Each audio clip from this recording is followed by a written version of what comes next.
Bonjour à tous, après la version Canon, on va aujourd'hui faire les avantages et les inconvénients des hybrides Sony. C'est un format qui a été popularisé par Manny Ortiz. L'idée, c'est vraiment de vous transmettre une vision personnelle, sans script, de tout ce que j'aimerais que vous sachiez avant d'investir dans un hybride Sony. On va commencer évidemment par les avantages qui sont forcément nombreux pour un des leaders du secteur. Je pense que chez Sony, ils ont une raison de vivre. À chaque fois qu'ils font un hybride ou à chaque fois qu'ils font un objectif, c'est obtenir la compacité et le poids minimum. Et ils sont absolument bluffants sur ça. On a des boîtiers qui, même sur un Sony A1 comme ici, est extrêmement compact. Contrairement aux gros monoblocs ou aux Z9 avec qui on pourrait tuer quelqu'un. Ici, c'est pas le cas. Et c'est vraiment une volonté de la part de chez Sony. Les objectifs, c'est absolument pareil. Vous prenez à peu près n'importe lequel des objectifs Sony, il est toujours plus compact que son équivalent chez Canon ou que son équivalent chez Nikon. Et il est généralement plus léger. On a vu là dernièrement un exemple avec le 14 mm 1.8 de chez Sony qui, moi je trouve, est supérieur au Sigma qui est 2,5 fois plus lourd et plus gros. Ce que fait Sony, c'est unique. C'est absolument unique en termes de compacité et de poids. L'autre truc à savoir, c'est que Sony, c'est le roi des capteurs. C'est-à-dire qu'aujourd'hui, vous prenez le monde entier, ils font des capteurs pour le monde entier, pour toutes les marques. Vous avez des capteurs Sony à l'intérieur des iPhones et de beaucoup, beaucoup de smartphones. Donc aujourd'hui, le roi des capteurs, pour moi, c'est Sony. Et ils ont une maîtrise dans la conception de ces capteurs qui aujourd'hui fait que quand vous prenez un capteur Sony, ils ont systématiquement la meilleure dynamique et la meilleure montée en ISO au monde. Et ce, depuis très très très longtemps. Ça ne veut pas dire qu'ils ont une marge énorme et que les autres ne savent pas faire. Canon fait des très bons capteurs. Mais Sony est toujours un peu meilleur. Et c'est toujours celui qui, en premier, atteint des performances que les autres n'avaient pas fait. C'était eux qui avaient des capteurs à ISO invariants, alors que chez Canon, si on vous le loupait dans l'expo, on était incapable de récupérer. Donc ils ont généralement un temps d'avance dans les capteurs. Je crois que c'était eux qui avaient le premier capteur empilé avec le Sony A9. C'est eux qui ont fait beaucoup de choses en premier. En termes de capteurs, je pense qu'ils ont quand même une maîtrise aujourd'hui qui est unique au monde. Et c'est les seuls aujourd'hui à avoir un capteur de 61 millions de pixels en plein format. Je crois qu'il n'y a personne d'autre qui fait du 61 millions de pixels en plein format. Donc les gars, en termes de technologie, ils savent faire. Ils savent vraiment faire. L'autre gros avantage de Sony, c'est l'autofocus. Ils ont un autofocus qui est incroyablement rapide et fiable. J'ai presque envie de dire que au niveau des hybrides, parce que Sony n'a pas vraiment d'histoire avec les réflexes ou alors une histoire contrariée, mais ils n'ont jamais été leaders autant des réflexes, comme ils sont leaders aujourd'hui autant des hybrides. Ils ont réussi à montrer qu'on était capable d'avoir un autofocus fiable à l'époque où tout le monde doutait même que les hybrides allaient pouvoir s'imposer. Donc, ils sont arrivés à l'époque à avoir un tracking de motifs qui aujourd'hui est toujours le meilleur au monde. De motifs, c'est-à-dire que l'appareil ne sait pas quel sujet il est en train de suivre. Il suit juste un motif. Et ça, c'est vrai que moi, je l'utilise beaucoup dans mes vidéos de produits. Le Sony est capable de traquer des petits motifs de manière fiable comme personne d'autre, je trouve, sur le marché. En termes de détection des humains, c'est quand même eux qui l'ont popularisé avec le A7 III. Quand ils sont arrivés, qu'ils ont dit, pour la première fois, nous, on a une détection des sujets, on a une détection des sujets humains et des yeux, et on est capable de les suivre. Ils avaient 5 ans d'avance sur absolument tout le monde. Et aujourd'hui encore, je pense que au niveau de la détection des humains, ils sont vraiment, vraiment au top. Après, voilà, ils se sont laissés probablement un peu endormir. Au niveau de la détection des animaux et des oiseaux, je trouve que c'est un peu plus moyen et que Sony est un peu moins leader à ce niveau-là. Mais aujourd'hui, encore, si vous prenez autofocus rafale capteur, Sony est la seule marque, et ce, je crois, depuis quasiment 3 ans déjà, à avoir un Sony A1 capable de faire une rafale en RAW à 30 images par seconde avec un capteur de 50 millions de pixels. Aucun autre appareil photo sur le marché aujourd'hui n'est capable d'avoir autofocus rapide, capteur empilé, 50 millions de pixels, 30 images par seconde en RAW avec un buffer absolument énorme. Donc c'est vrai qu'en termes d'autofocus, de capteur, de rafale, tout ça, ils savent faire, ils savent vraiment faire. On va revenir sur les objectifs, mais aujourd'hui, ils ont cru aux hybrides avant tout le monde et ils ont commencé à créer une gamme d'objectifs avant tout le monde, ce qui fait qu'aujourd'hui, ils ont des années d'avance. Ils sont à 50 objectifs dédiés au plein format. Et je crois qu'ils sont à 72 ou 73, quelque chose comme ça, si on prend aussi les objectifs APS-C. Il n'y a personne qui a une gamme comme ça. Chez Canon et chez Nikon, je crois qu'on est dans les 25 à peu près. Donc on en a 2 fois moins. Ce qui veut dire que quelqu'un qui investit chez Sony aujourd'hui, il a accès à un 14 mm 1.8, aucun équivalent nulle part, à un 12-24 2.8, aucun équivalent. Il a accès à un 24-70 2.8 et un 70-200 2.8 GM2, c'est-à-dire qu'ils sont déjà à la deuxième itération de leur objectif, là où les autres sont à leur première, et c'est des objectifs qui sont fous en termes de qualité. On a un 200-600 qui aujourd'hui encore n'a pas d'équivalent dans les autres marques. Zoom interne, il n'y a personne d'autre qui a fait ça. Aujourd'hui, ça a beaucoup d'avantages. Ils sont en train de finir de construire une gamme à 1.4 où ils ont tous la même taille, les objectifs, la même taille de filtre. On va pouvoir les mettre sur les gimbals, on va pouvoir les changer sans devoir rééquilibrer. Aujourd'hui, si vous prenez Nikon ou Canon, ils n'ont aucun objectif en 1.4. Aucun, même pas un seul. Sony a la gamme complète.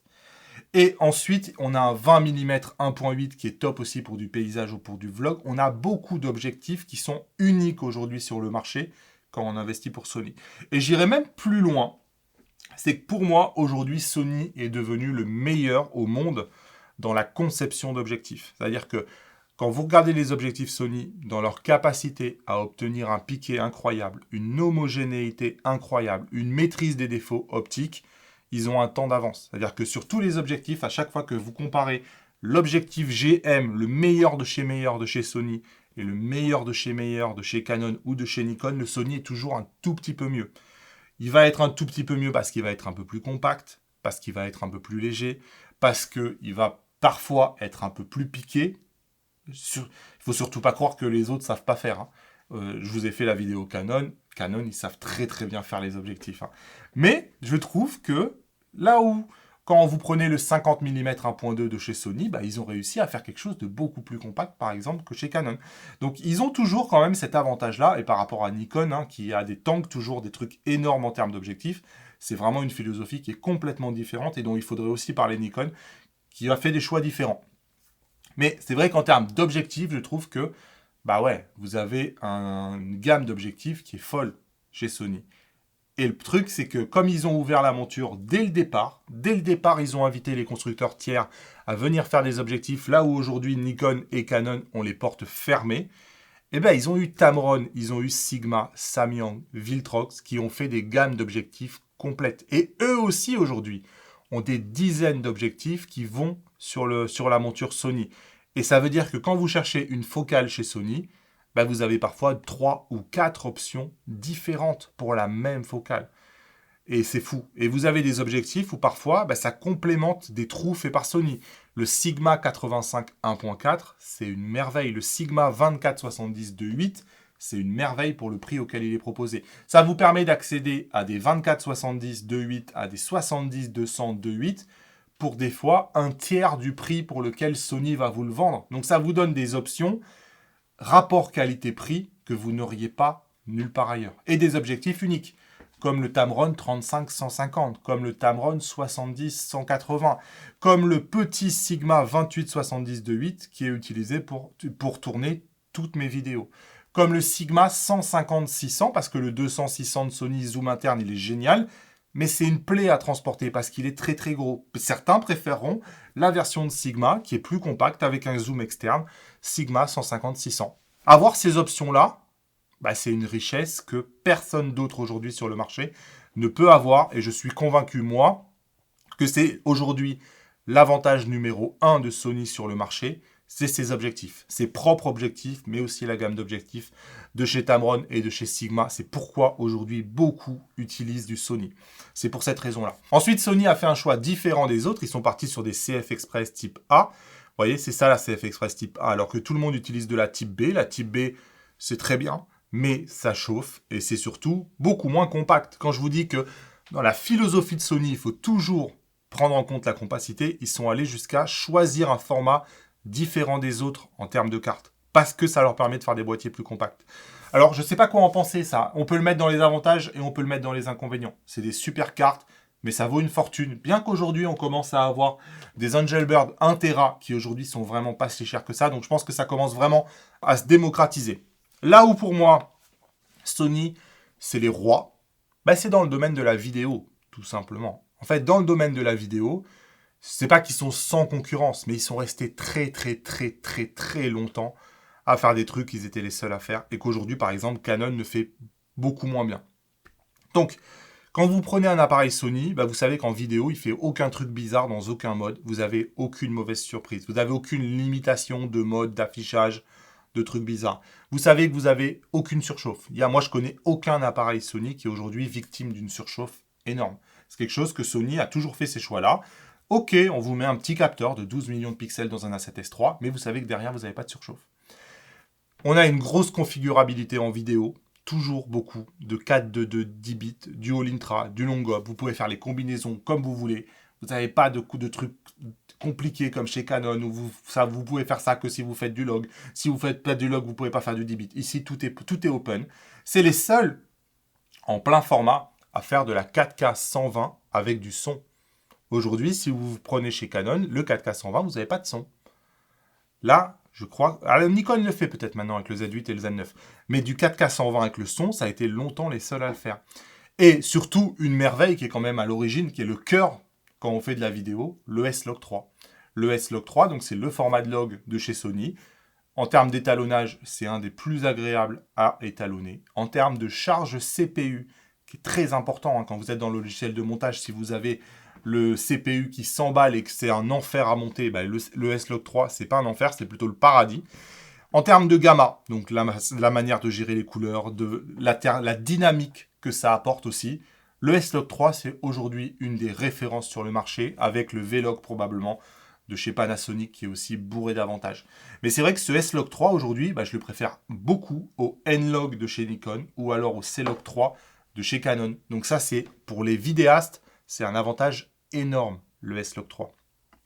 C'est aussi parmi les seuls, quasiment à tous les boîtiers, à mettre du HDMI pleine taille. Eh ouais, le boîtier il est compact, mais ici le HDMI c'est une pleine taille. Alors que par exemple sur un Canon R3 qui a un boîtier monobloc, vous tapez un micro HDMI. On a aussi des boîtiers qui sont très complémentaires. Ils viennent de sortir une FX30 qui est un boîtier complémentaire parfait APS-C. Et en vidéo, moi je trouve que c'est un peu le pendant du Canon R7. Le Canon R7 chez Canon, c'est un boîtier APS-C qui est très complémentaire du plein format, mais je le trouve surtout tourné vers la photo. On voit que chez Sony, on est surtout tourné sur la vidéo. Et le boîtier vraiment complémentaire, c'est la FX30 en définitive. Et finalement, je trouve que chez Sony, quand on regarde bien, qu'on analyse un peu toutes les innovations qu'ils ont sorties depuis 2 ans, ils sont quand même surtout concentrés sur la vidéo.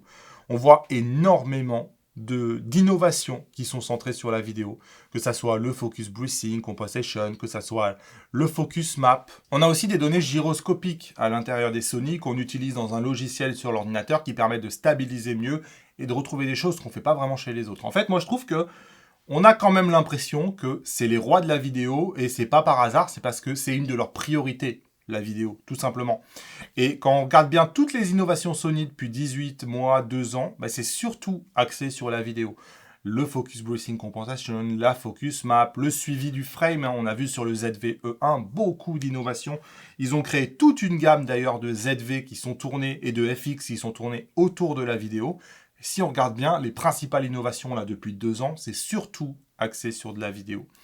Et tous ces boîtiers-là, en fait, ça permet les ZV, les FX, les alpha. En fait, ça permet d'avoir un appareil pour absolument tout le monde. Et en fait, Sony, c'est une gamme de boîtiers ultra riche où tout le monde doit pouvoir trouver son boîtier et on sent qu'ils multiplient vraiment les boîtiers.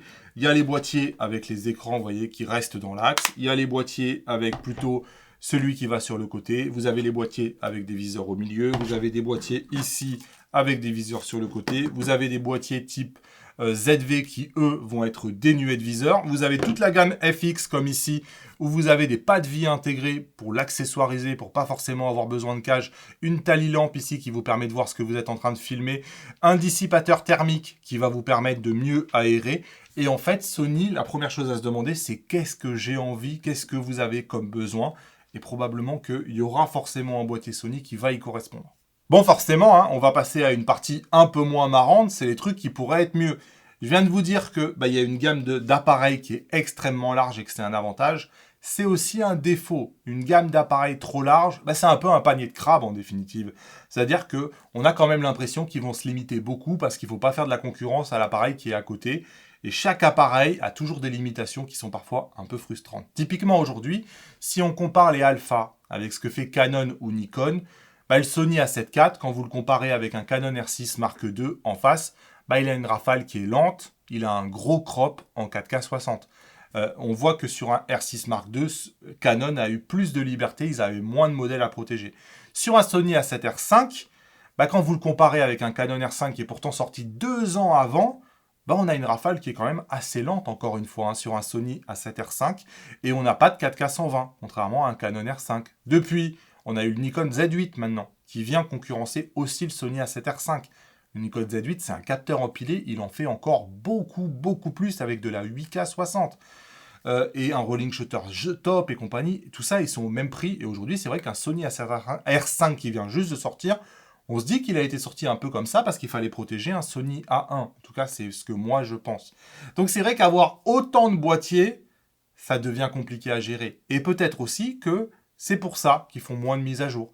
C'est une galère quand on a autant de boîtiers qui l'ont aujourd'hui pour arriver à faire les mises à jour de tous ces boîtiers-là, ça devient vraiment une galère. Et aujourd'hui, on a des choses un peu bizarres qui se passent avec une FX30 qui vient de recevoir une FX3, je crois, qui vient de recevoir une mise à jour avec l'anamorphique, le Focus Bruising Compensation et compagnie, et son petit frère jumeau, le A7S3, lui ne l'a pas reçu.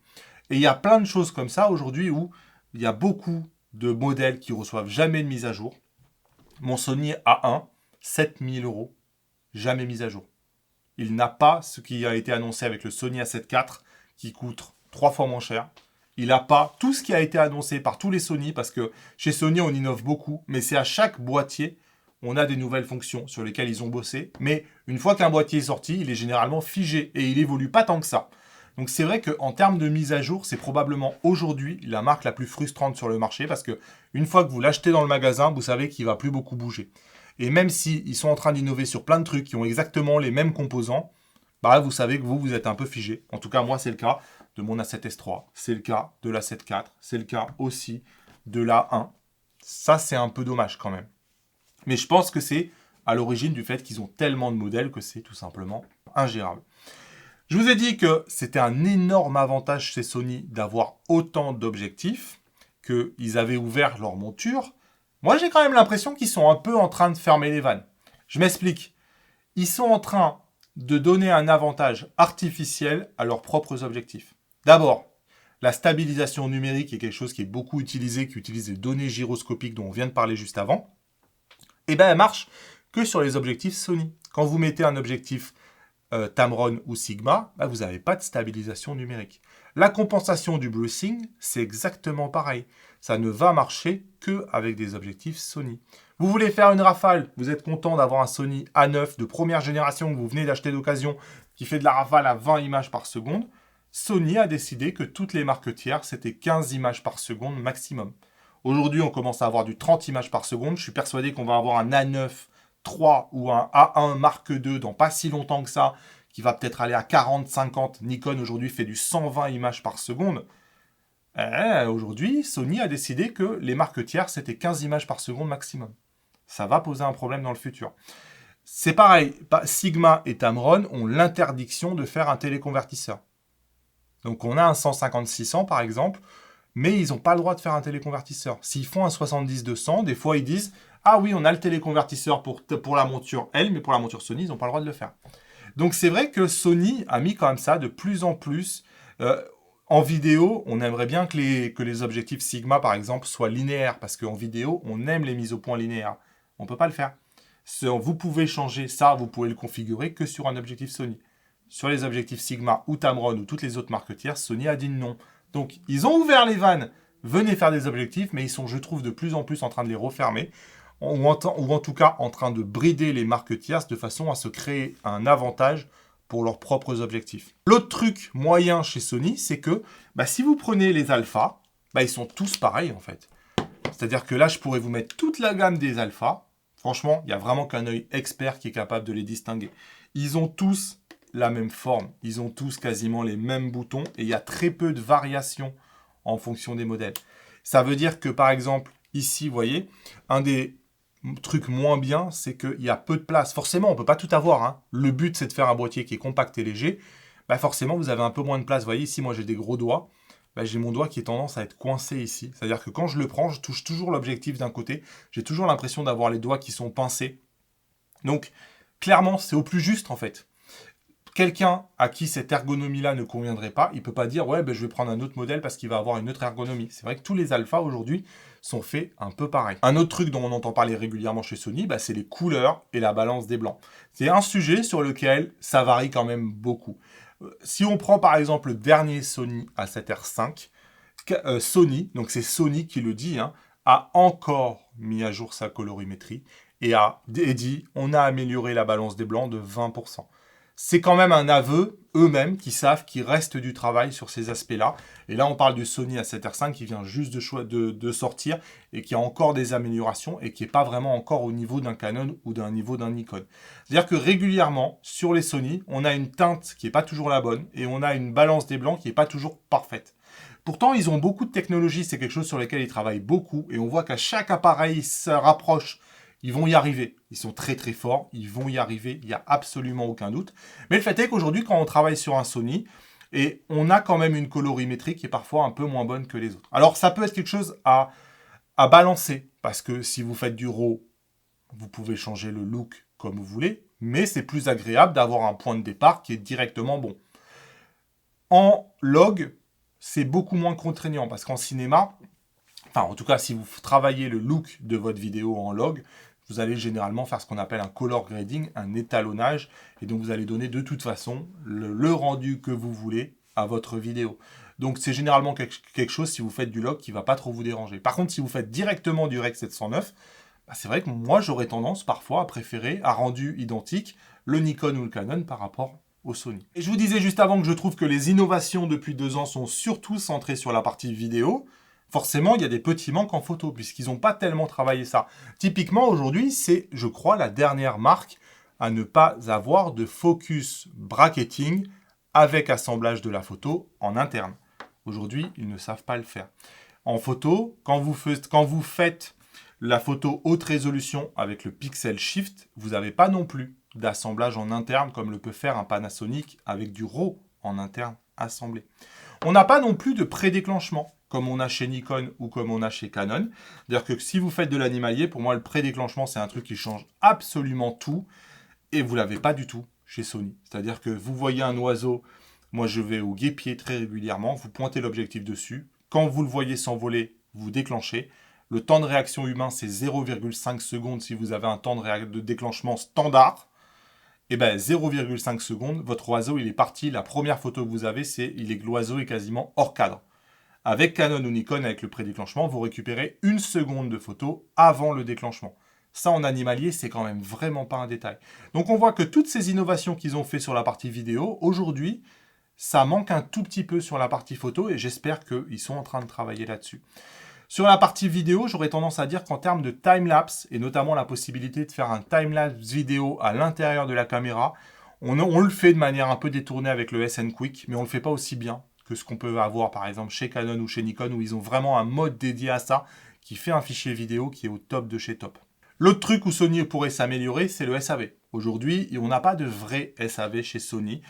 Typiquement en France, moi j'ai beaucoup de gens qui me contactent quand ils ont un problème avec leur Sony. Ils envoient ça à un service délégué en fait qui s'appelle mysav.fr, qui est un peu un SAV marque blanche. Et moi j'ai quand même pas mal de professionnels et je travaille pas mal avec mon ami Anthony Ahunon. Il envoie un objectif, il envoie le Sony A1. On n'a pas le même service, mais alors pas du tout que le SAV qu'aujourd'hui peuvent avoir en interne Canon ou Nikon, et notamment l'assistance qu'ils peuvent avoir auprès des professionnels. Sony continue à avoir un peu un temps de retard sur tout ça. En vidéo, je vous ai dit, c'est les rois, hein. Je vous ai dit aussi que les objectifs sont d'une compacité incroyable. La majorité des objectifs Sony ont un focus breathing qui est très important. Beaucoup plus important que ce qu'on peut avoir chez Canon et encore beaucoup plus que ce que je peux avoir chez Nikon. Chez Nikon, ils essayent d'avoir optiquement, tant pis pour la compacité, optiquement nickel. Donc ils ont compensé ça avec le Focus Breathing Compensation il n'y a pas longtemps. Sauf que il y a très peu de boîtiers qui l'ont puisqu'ils l'ont pas fait descendre. Mon A1 par exemple, là pas. Donc il faut savoir qu'en termes de Focus Breathing en vidéo, c'est vraiment probablement un des moins bons élèves aujourd'hui sur le marché. On ne peut pas tout avoir. On ne peut pas être compact et léger et pas avoir de focus brushing. Ce n'est pas possible. En stabilisation, il y a deux manières de le voir. La manière un peu crue, c'est de dire qu'ils n'ont pas une bonne stabilisation. Parce que c'est une légende, hein, mais on dit que c'est vrai qu'encore une fois, ils ont essayé de faire compact, ils ont la monture la plus petite du marché, et donc forcément la stabilisation a peut-être moins de place pour travailler. Donc c'est vrai que la stabilisation n'a jamais été exceptionnelle chez Sony, jusqu'au Sony A7R5 qui a vu une nouvelle génération de stabilisation, et où ils sont en train de rattraper quand même. Ils sont en train de montrer qu'ils sont capables de le faire, mais ça va être surtout présent sur les futurs Sony. Mais ils ont un avantage, c'est qu'ils ont une des seules stabilisations qui ne génère pas de wobbling. Le wobbling, c'est le fait que ça vacille ici dans les coins, c'est-à-dire que c'est très stable au centre, mais vous voyez des trucs bizarres ici dans les coins qui bougent comme ça. Vous n'avez pas de wobbling sur un Sony. Et ça, c'est quand même aussi un sacré avantage. Donc, beaucoup aiment finalement la stabilisation Sony, un peu moins stabilisée au centre, mais mieux stabilisée dans les coins, en définitive. En termes de vidéo, ils ont toute une gamme ciné, sauf que ils ont un support de l'anamorphique qui aujourd'hui est très balbutiant. Il commence, mais vraiment c'est les balbutiements de l'anamorphique chez Sony. On n'a pas de waveform, on ne peut pas travailler en angle. Donc c'est vrai que par rapport à un Panasonic, il reste encore des choses à faire en termes de vidéo.